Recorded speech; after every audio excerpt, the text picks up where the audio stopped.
What is happening here is that the mind is desiring a movement from one place to another place, right? From place A to place B. Emotional outbursts to settled living. What is place A? What is place A? You have to keep it coming to me. I don't like to proceed alone.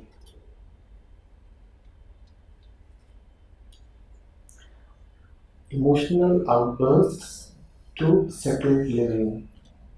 There's a journey involved in the beginning itself, in the topic itself. We are moving from A to B. What is A? Disturbance, right? Emotional outbursts, a state of disturbance. A is where we are. Hmm? A is where we are. B is where we want to be. A is where we are, B is where we want to be. You see, everything about humanness is a journey. Man is a traveler. That would be a very apt way of defining and summarizing mankind. We are travelers. In everything that we do, in all our efforts, there is a sense of movement involved. We are hardly ever contented with where we are. We want to reach somewhere, we want to undertake a journey. There is some other place that we must reach. So, presently, we are saying we are disturbed, we are emotionally vulnerable. Ours is a state of emotional outburst. And when we are there, when we experience this happening with us every day, a desire arises. The desire says, I must be somewhere else. I do not like where I am. Where I am, that is a place of suffering. That is a place where there are these tortuous emotions, all kinds of complications. Now, we said we are at place A, and the place A is of emotional instability. Right? Are we together? Are we together? Is that true that we all are there irrespective of our profession or age or gender or country or life situation?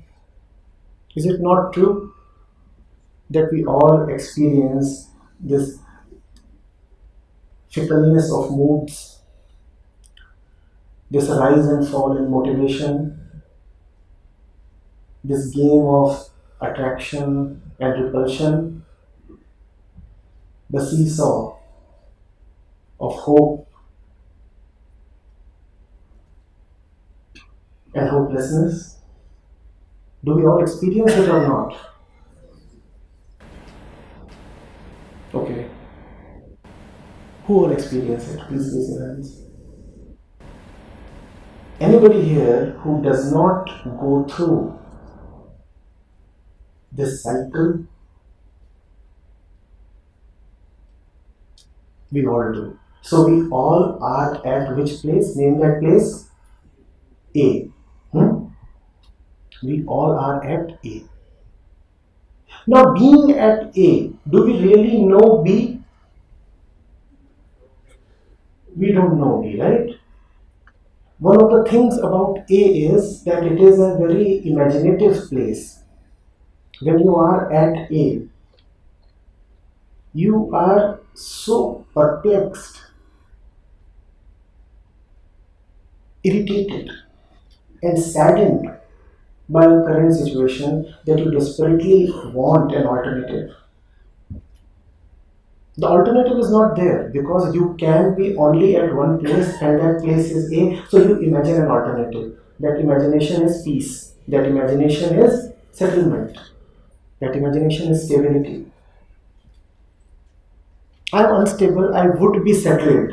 And being unstable, I can only imagine stability. I can have a picture of stability. I do not really know stability. What do I take stability as? I take stability as the opposite of instability. Are we together? Together here? So we are at A, and except for A, we do not know anything, but we do not like A. So what do we imagine? We imagine an opposite of A, right? And we say that opposite of A will take me away from A, and we do not realize that the opposite of a thing is always related to that thing. It cannot take you away from that thing for the simple reason that it is the opposite of that thing itself. Take that thing away, where would opposite find a place to stand? Right? So when we are at A and the mind is tempted to undertake a journey to B, it might be prudent to just hold oneself for a while, and instead of saying that I want to jump to B, simply investigate A. Where am I? If I can know what is my current situation, probably I will not need to imagine where I need to go next. Whenever we are dissatisfied with our situation, don't we quickly seek an alternative? Yes or no? Now, does it not happen that our attention goes to that imagined alternative and it does not come directly to where we are? I do not like where I am sitting. Now, I do not know what is this place, how did I come here, how do I regularly keep coming here, and instead of knowing all that, my disgust takes me to that place. I imagine that that place might be better. I start planning about flying up to there. I start planning about flying up to there without even bothering to check whether I have the wings to fly up to there. Are you getting what I'm trying to say? Yes? I do not like my current situation. At the same time, I do not know my current situation. But my emphasis is not on knowing. I am being driven by my dislike. And being driven by my dislike, I am totally concentrated on that far away imagined spot. I say, I do not like how I am, but after I get my dream job, I would start liking myself and life will be beautiful. I do not like how I live my life, but after I earn a little more money, I'll get a bigger flat and then life will be better. I do not like how I am living these days, but after I win the next election, or after I change my job or get a promotion, then life would be worth living. I hardly ever pause to inquire into my current situation. And why don't I want to look at it? The answer is simple: because I don't like it. Who wants to look at something he or she does not like? Do you like looking at things that make you feel nauseatic? Do you like looking at things that stink? If you dislike something, do you really want to go close to it? If you dislike somebody, do you bother to go close to him and know him? This is the first thing that happens. Once you start disliking something or somebody or a situation, you start maintaining a distance.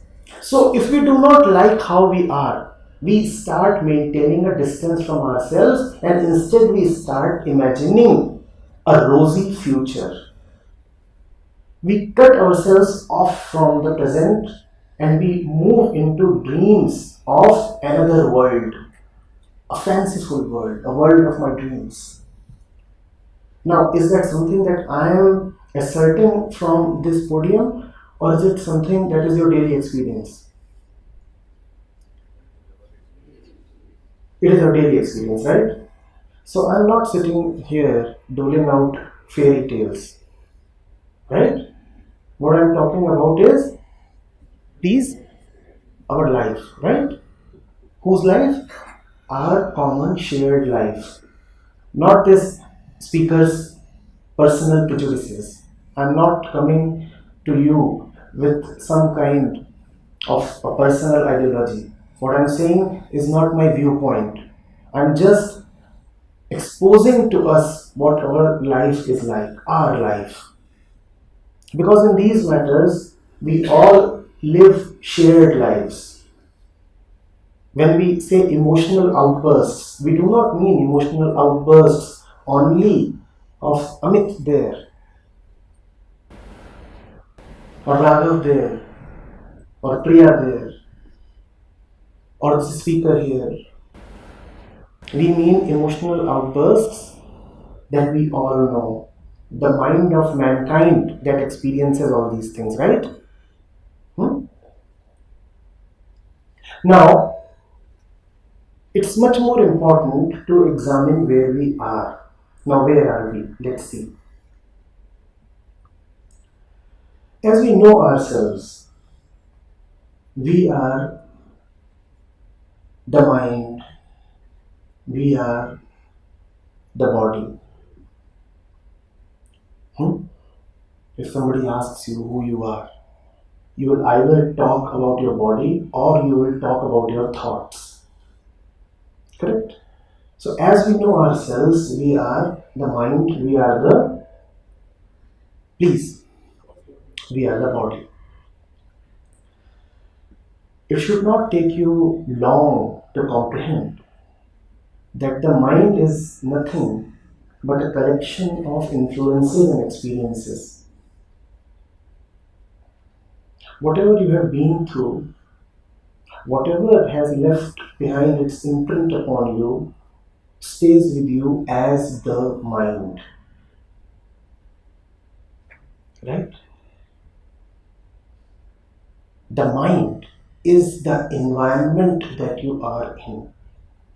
And does that not happen? You change the environment and you find your mind changing, your mood changing, even your thoughts change as your environment changes. Does that happen or not? So I would not be greatly mistaken if I say that the mind is the company that it keeps. Environment means company. Environment means stuff that surrounds you. Right? So this point A, this point A, where we are and we feel dissatisfied and emotionally unstable, is the point of our company. Our mind is determined by the company we keep. Even at this moment,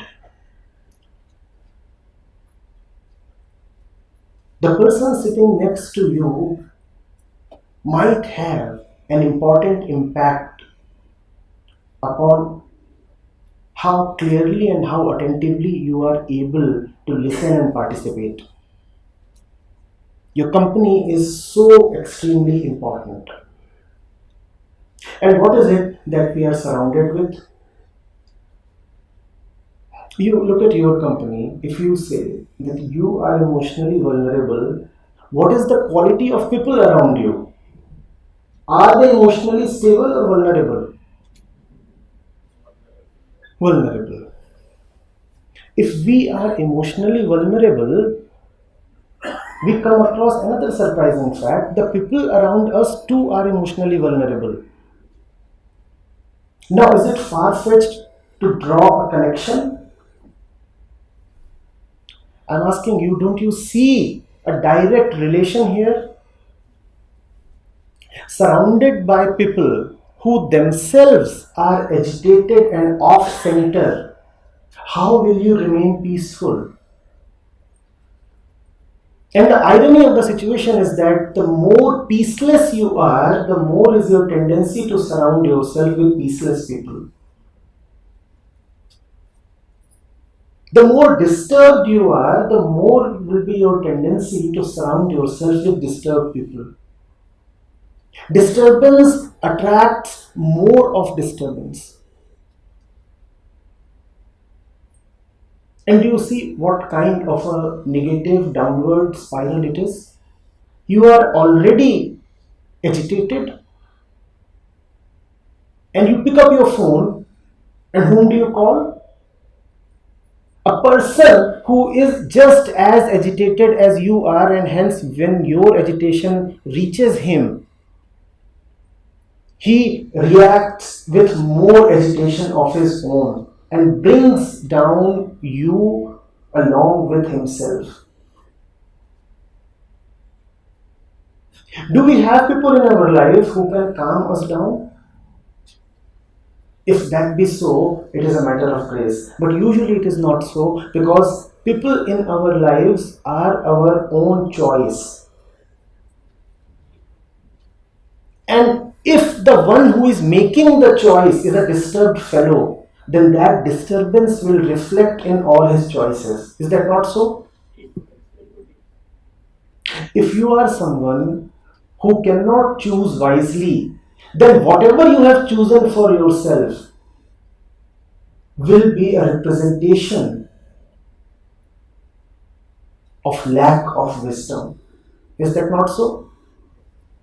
Whatever you choose, be it a shirt, be it a pizza, be it a friend, be it a profession or a life partner, if you cannot choose wisely, then you can't even choose a sandal wisely. You won't even know which particular TV program to watch or which website to visit.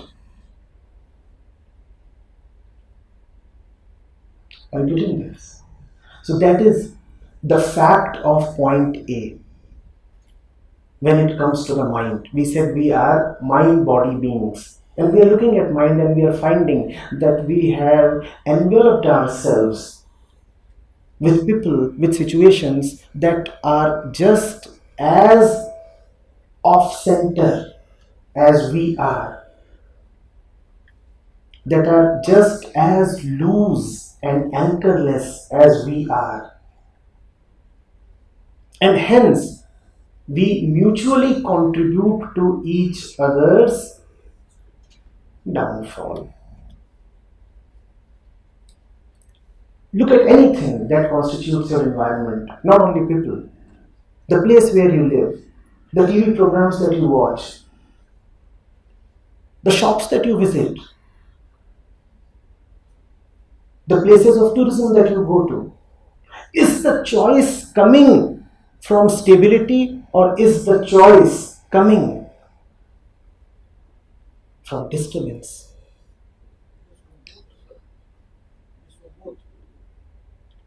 The expectation is of peace. You expect peace when you go there. But if you're expecting peace, please look at it. Is it not so that you are peaceless? If one is peaceful, would he go to a place, be it a shopping mall or a hill station, to get peace? If the expectation is of peace, if peace is a target, then surely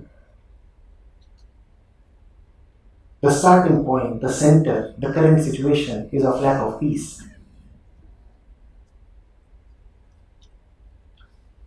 That is the fact of the mind. Then there is the fact of the body. We are examining how we are. And why is it so that we have to talk about emotional instability? The fact of the body is that our bodies keep contributing to all the vibrations that the mind is riddled with.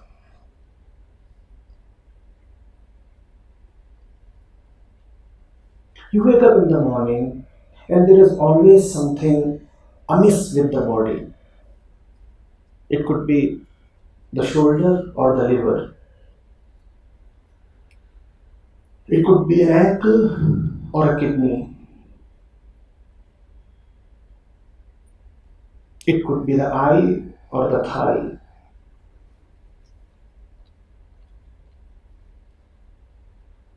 But the body is always adding to the irritation. We hardly have fit bodies. It would come as a little bit of a surprise to many of us that in a so-called spiritual discussion, we are talking of the fitness of the body, but it is extremely important. All spirituality is about real life. And in real life, we very well know the role that our bodies play.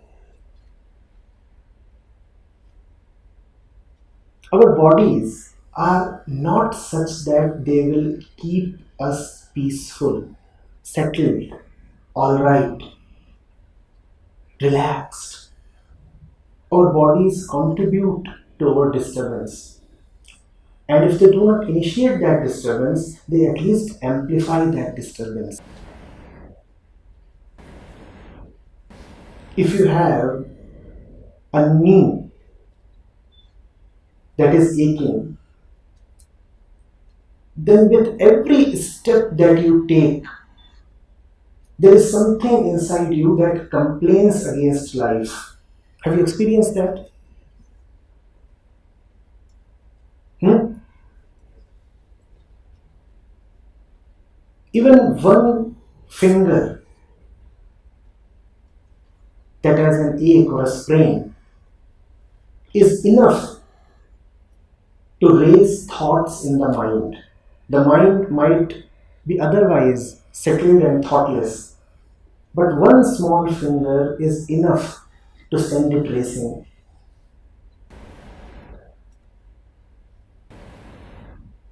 So we said that is the situation. We talked about the body and the mind. And when we talked about the mind, we talked about our environment, right? We said the mind is the climate in which it lives. From the situation, we come to the reaction. Here am I in this situation. What is my reaction to this situation?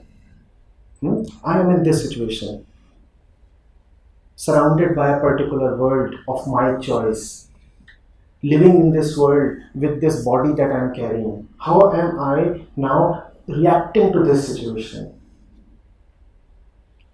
The reaction is of attraction and fear.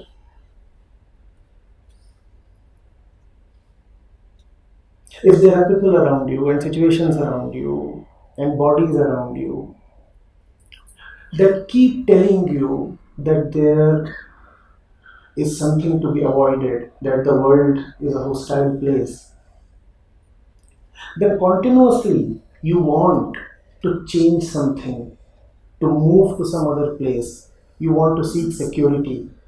You say, right now as I am, some great harm can befall me. So I better escape to a safer place. And do you see how fear and hope are connected? The more afraid you are, the more is your tendency to hope for another place or another time. Do you see how fear and attraction are connected? The more dissatisfied you are with how you are, the more attracted you are to something else, to some other place. Are we together on this? Do you experience this? When you are alright with things, do you still feel like changing them? What do you feel like changing? You feel like changing stuff that disappoints you. You feel like changing stuff that troubles you. Hmm? And given the situation of our mind and body, there is enough in our life that keeps troubling us. So our reaction is go to that alternate world. Plan for that, prepare for that. In fact, a lot of our education is just preparation for that dream world. And why talk of education alone? Our entire lives are just an attempt to reach that other place.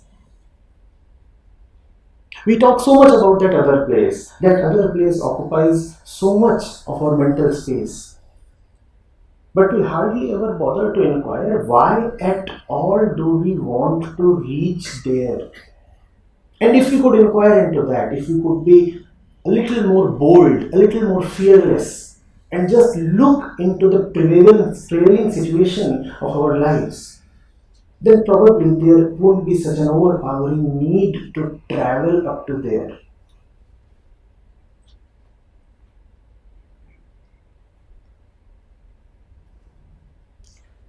Are you getting it?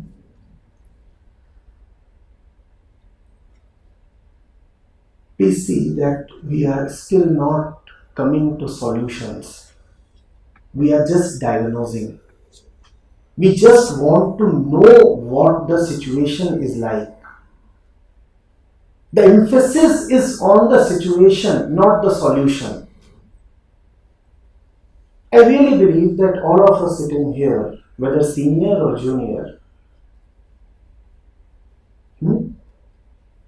male or female, Indian or French, are all capable enough to just know the solutions of their personal trepidations on their own. Hence, I really don't hold the authority to offer a solution. You will find the solution shining in front of your eyes. The solution will be inescapable. You will know the solution on your own. My job is to reveal the situation. After that, it's totally upon you. And after that, there is hardly anything left to be done and decided. Once you have fully well known where you are, once A is understood, B becomes irrelevant. Are you getting it? So those of you who are hungry for quick solutions might be feeling a little restless by now. You'll be saying, sir, you are talking of disturbance, but you are contributing to my disturbance. I came to your session to get some quick pills, but you're not giving them, and that's making me restless. If you are indeed getting restless, kindly bear the restlessness, because I'm going to give you more of it.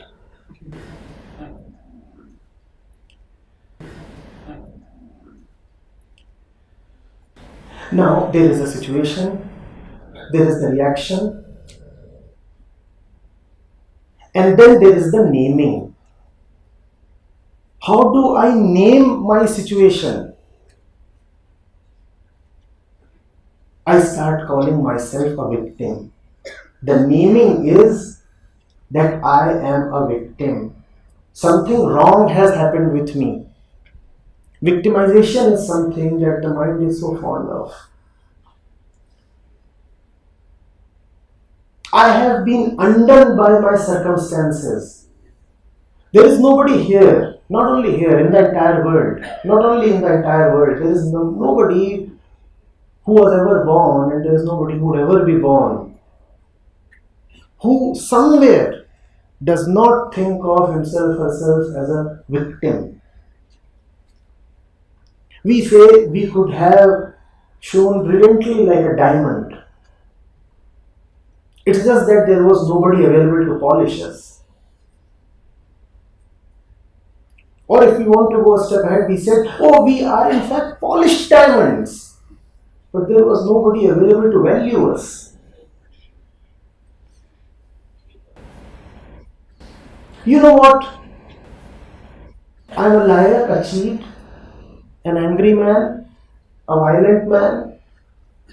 But all of that is because of the people who made me so. You know what? I'm fond of misrepresentations. I do not like the truth. I'm an escapist. I don't have the courage to look at life in the face. But all of that is because of the circumstances in which I was born and brought up. You know what? These marks on my mark sheet just do not represent my reality.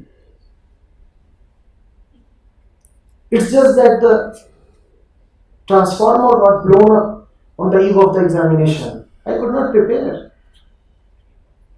Or the examiner or the evaluator had gone bonkers. You asked me to evaluate him. He has given me a second division, I'll fail him outrightly. Victimization. I am a victim. Hmm? Please see that this is not a story. This is what really happens within us. This is what is happening probably even right now as we sit here. Because the mind machine is an incessant, untiring worker. It does not halt at any point. It keeps on doing these things.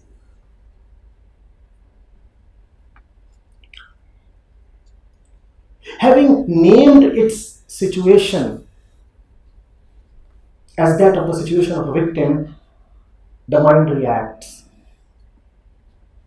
And what is the reaction of the mind? The reaction of the mind is suppression.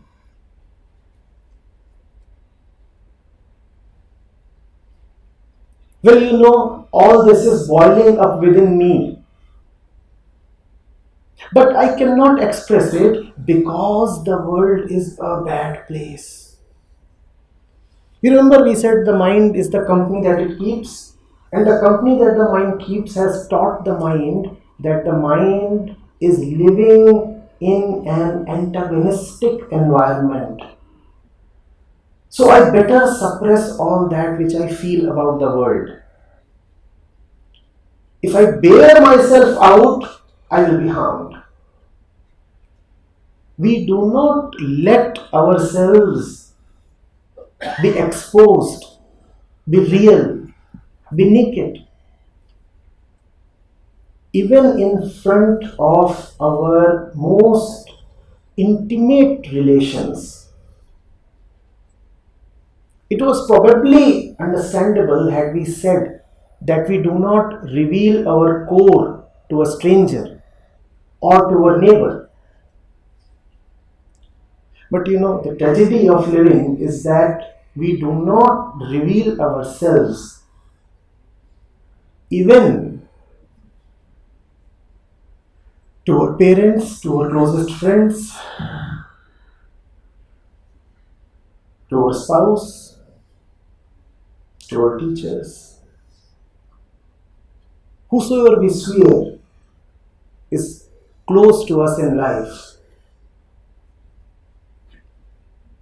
we suppress our emotions as they arise. We keep them bottled and the pressure keeps building up. The pressure keeps building up because the factors up the stream are always at work. Up the stream, the glacier keeps melting and the flow keeps coming, increasing. Down the stream, you dam the flow. You do not allow it to proceed because if you allow it to proceed, you are afraid that there will be repercussions, the world is a bad place. If I tell people that I am hurt, then they would laugh at me. So I cannot let my emotions be expressed. Somebody comes and says, what a fine morning it is. And how do I reciprocate? I say, yes, of course, it's a fine morning. The fact is, you are feeling disgusted this morning. But it is a shame to honestly say so, is it not? We laugh, we feel an obligation to laugh even when we are internally sobbing. It is almost a crime in the developed world to reveal that you are indeed in pain. You must always keep carrying a smiling face. Because if you are not carrying a smiling face, then it is exposed that what this society set out to do, and that is give happiness to mankind, has not materialized. The whole purpose of maintaining an overarching social structure of markets determined by the society, of this whole civilization, is that man will be at peace. And if man truthfully starts stating that I am not at peace, then this whole structure will come crumbling down. So we all feel that need or that obligation, that pressure to not to expose our hurt, our trauma. We keep saying, oh, things are alright. We keep saying, oh, things are alright. Not only do we confess it not to others, we don't even have the courage to confess it to ourselves. We stand in front of the mirror and we pretend as if everything is alright.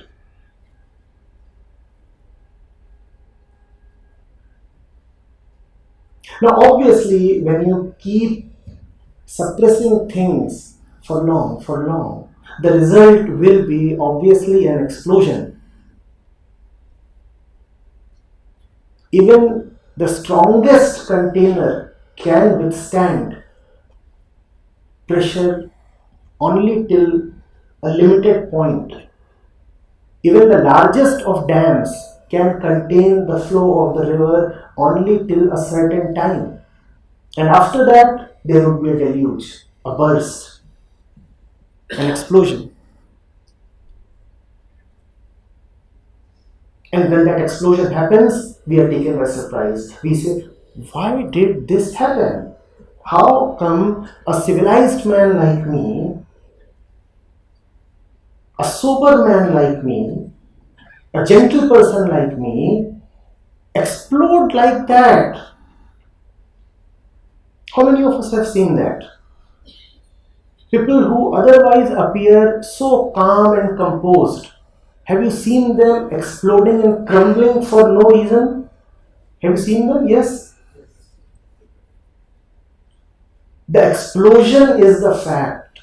The calmness was a veneer, a facade, a mask.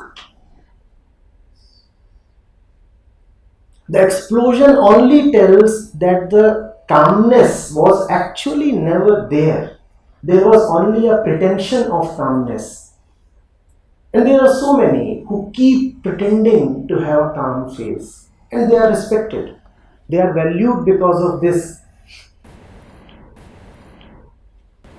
And then there are those who keep letting off the steam. They are held as moody and whimsical. If they are angry, they will say they are angry. If they feel attracted, they will go and hug. They do not hold themselves or restrain themselves. And our training is such that such people do not get a place that is equivalent to the place given to the so-called composed ones. Emotional outbursts don't just happen in a vacuum. There is an entire process behind them. We talked of these 6 steps of that process. We said the mind, we said the body, we said fear and attraction, we said the naming as victimization, and then we talked of suppression. At any of these steps, the process can be stopped. But if you let the process continue, then the result will be that explosion. There are so many court cases in which the accused says, I do not even know how I pulled the trigger. You see, I'm a civilized man and I'm in a decent profession. I have never even abused anybody. I do not know how, in that fit, I could kill someone. He could probably kill only because he was over civilized. He could only kill probably because nobody ever saw him angry. When nobody ever sees you angry, then that anger will manifest itself in the ugliest of ways.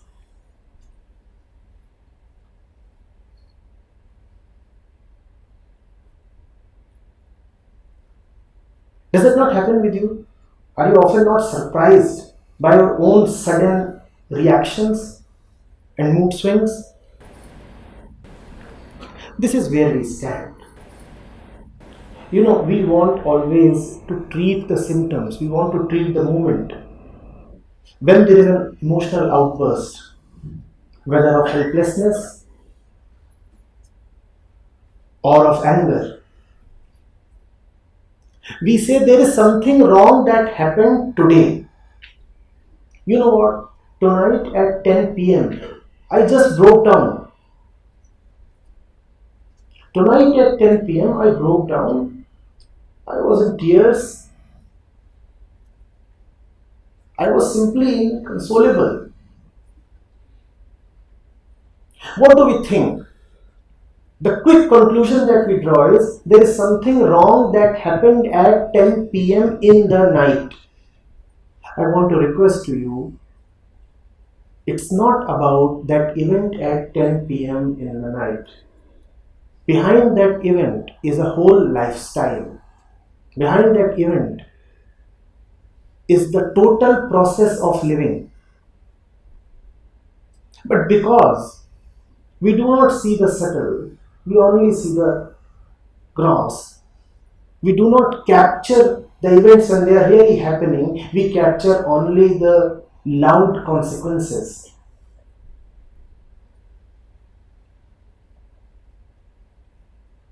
My request to you is do not wait for the explosion. And if and when the explosion happens, kindly do not try to treat the explosion. Go a little deeper. We all are strong and intelligent. Display a little more courage. Go into the facts of your living. And there you will find all the reasons why one is overly emotional, why there is so much of neurosis, and why there is so much of instability. You will find all the reasons there in your moment to moment living, in your daily choices. In some sense, the brand of soap that you purchase determines how emotionally and otherwise stable you are. So do not think that anything in life is unrelated to the other things. Life is a total web in which everything is connected to everything else. Every single choice that you make is descriptive of how you are living and where you are heading to. There are 5 people in front of you. You are attracted to one. That attraction is not a coincidence. It tells so much about your mind. That attraction can give you the highest freedom, but that attraction could also mean the gravest danger. Please be attentive. Please be a little more available to what is happening. Do not let the flow overpower you, because it is not the flow of truth or the flow of your nature. It is the flow of environment, it is the flow of conditioning. Do not let it dominate you.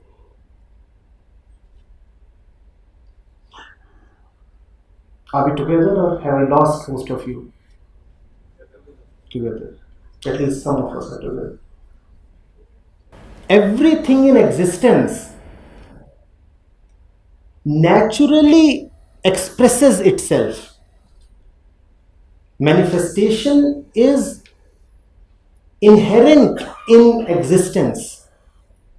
The flower is never shy of opening up. Its aroma does not plan or decide before spreading. The bird does not bother before singing. The cloud does not deliberate before floating. But man thinks 10 times before doing or saying anything. That alone is suppression. There is no fluidity, no spontaneity to our lives. And we need to deliberate so hard and plan so hard only because we are afraid. And only because there is so little love.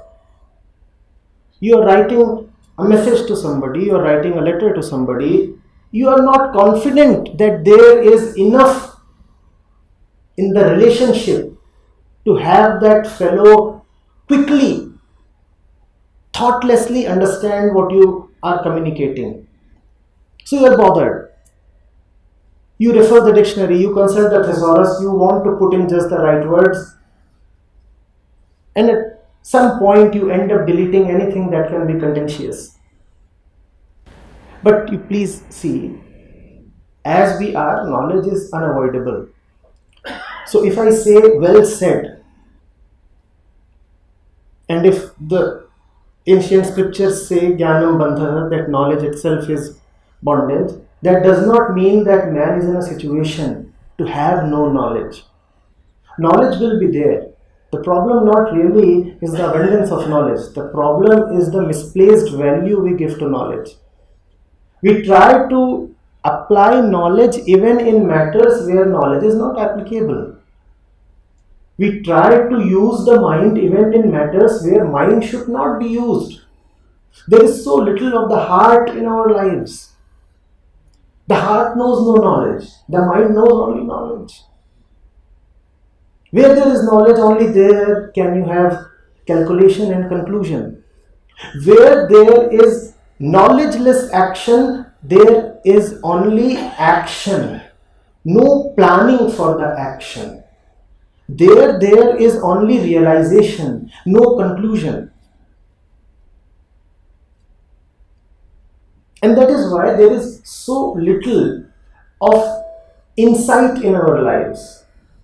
You look at the education that our students are getting. We train them to have ideas. But there is very little concern about how we are losing insight. Now, ideas always arise from the mind and ideas always have a past. Insight is something totally different. Ideas will always incorporate an element of fear. Insight is creative and bold. Insight does not bother about what will happen as a result of the insight.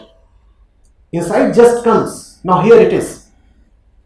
Fresh, new. Careless. Carefree rather.